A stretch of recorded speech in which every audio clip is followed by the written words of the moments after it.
Hello all, not a new series, but a new set of videos that we're going to do on a new acquisition of ours for the AMG fans.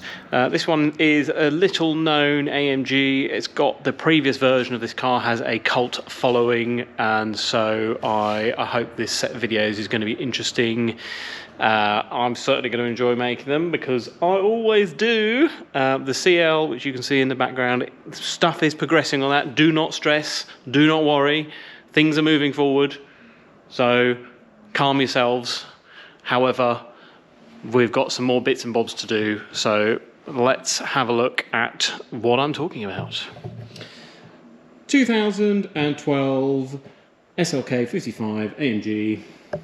5.5 litre V8, folding metal hardtop. This comes off. 7-speed gearbox, 1600 kilos. What's not to like? We're going to do a few bits and bobs on this, but what I'll do at the moment is touch base on this model, the particular things about this model, what makes it fairly unique. This car has a 5.5 litre V8, but not from any other Mercedes models. And Mercedes made this engine specifically for this car. We'll just do a little walk around so you can have a look at. Please don't claim my number plate, thank you.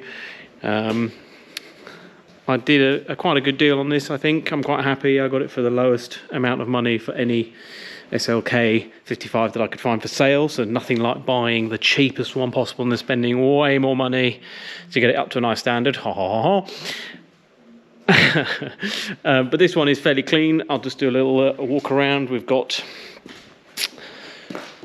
what I call Cholula Grey, but that's a made-up name. It's not actually called Cholula Grey. We've got a light-coloured interior. A significant number of these have a red interior. But this one has a light coloured one. The previous generation SLKs are known for destroying their centre console, flaking off, and this one is no exception. Mercedes continuing that trend through 3 generations of SLKs, unfortunately. Additionally, I don't know if you can see this on the camera, but the screens have got this sort of pattern showing. This is from an overzealous car cleaner at some point using something too aggressive, and they're taking off the anti-glare coating on the LCDs. Rather frustrating. They've also done it on the main one, so you get to see that all the time when you're driving. So what we're going to do with this car is we're going to put an Android Auto interface in it. When I do that, I'll take the screens out and we will use some alcohol to remove the remainder of the anti-glare coating so that there's a uniform display. It won't quite be as good as the original one, but we're not putting new LCD screens in just to fix that, unfortunately.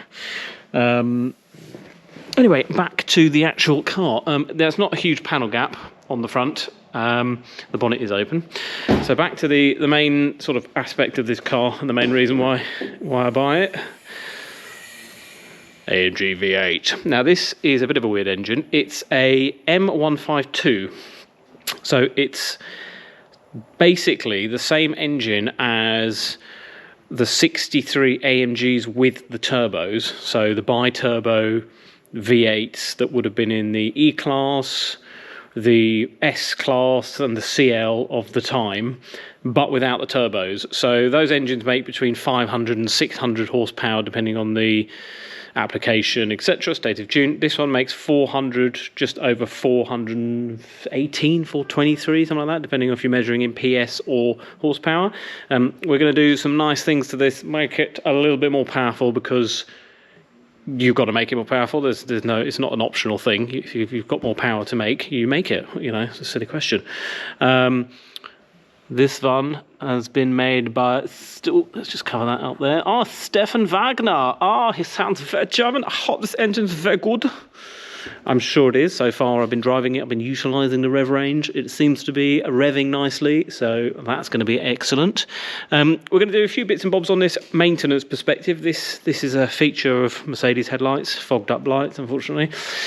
We're going to do a few bits of maintenance. We're going to do spark plugs, air filters, gearbox oil service, engine oil service, and we're going to do some exhaust modifications because, unfortunately, like all Mercedes of this era, apart from C63s, they're quite quiet from the factory. So this system has a valved, I don't know if you can see this on the system, on the camera, you can see a valve there that's open.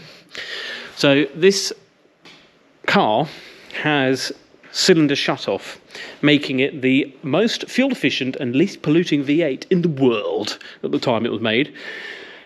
Just 199 grams per kilometre of CO2, which means it has the same tax bracket as the Clio 182, which is nice. So what it does is it uses a very complicated oil-driven cam shut-off system to turn off 2 cylinders on each bank, which means that you can get quite good fuel economy. What that does, however, mean is that the exhaust system becomes weird and warbly whilst it's running in 4-cylinder mode. So those flaps exist to make it more manageable on the motorway.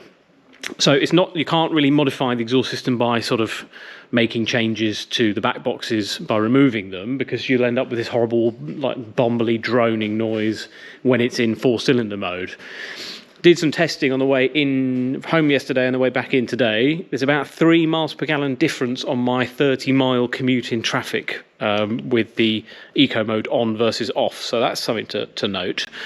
So what we're going to do is we're going to remove the resonators, which are underneath. They sit in the middle. It will be slightly boomier at the benefit of having more volume, and we're going to modify the back boxes so that when the valves are open, the path that they use internally is louder, so that we can still keep the valves in place so that you don't get horrible warbly noise. The plan for this is it's going to go to the body shop and have a scrape, which I don't know if I can see on the video. It's quite dirty now, which is you can sort of just about see it. That happened after I inspected it before I bought it, which was good, which is annoying, but what can you do? So that's going to get sorted. A few little bits and bobs like these trims here have all started to go a bit funny. They are the same as on SLs, funny enough. That'll be sorted. We'll do a weigh-in on some scales to get an accurate figure for the dyno and get a real idea of what it really weighs when you fill it up with fuel, etc., versus the published weight.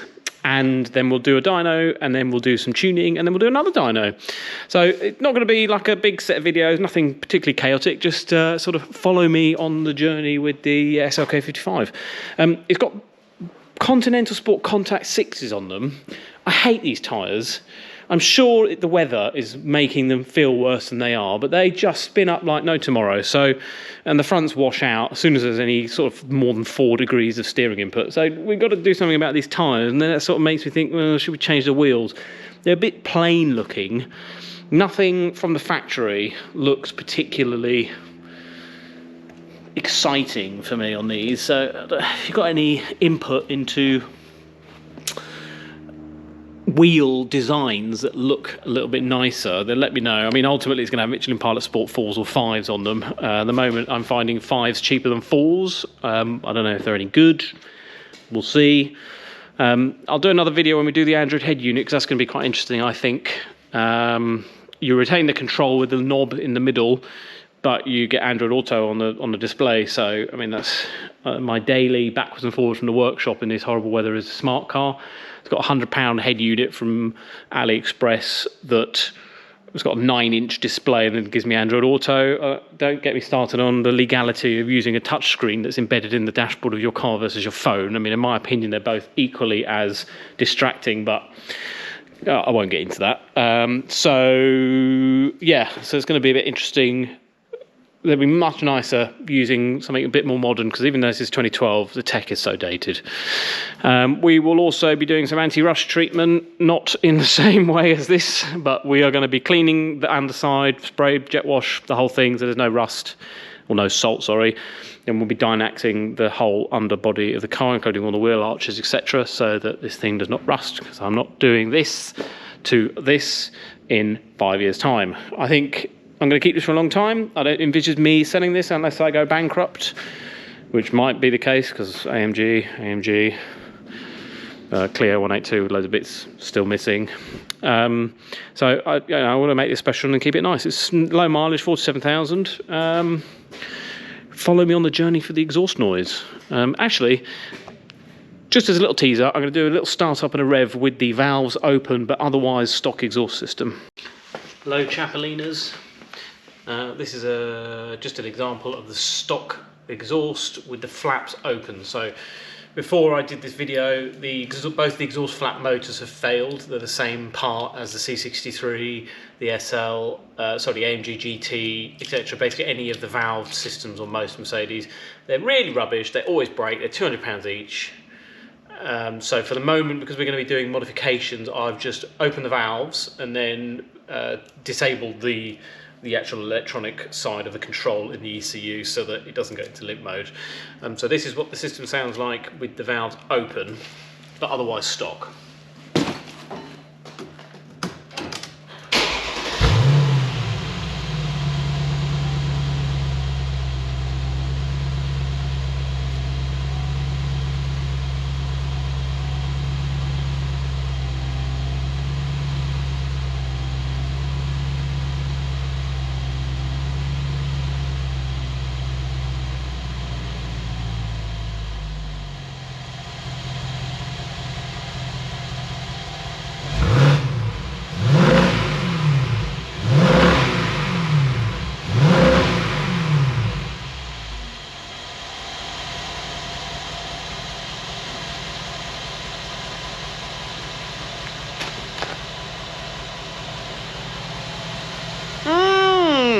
VA goodness. Right, so we're going to make some changes in a future video and we'll compare that new video to this video and you get a good idea of the differences. Thank you for watching. As always, whilst I'm recording the video, I forget to say please like and subscribe. But do please like and subscribe. If you like and subscribe, it will motivate me to record more content, and I like doing that. Additionally, if you've got any comments, please do post them in there. Any questions, I do try and read through them all. Any guidance on what I'm doing wrong and or right would be much appreciated.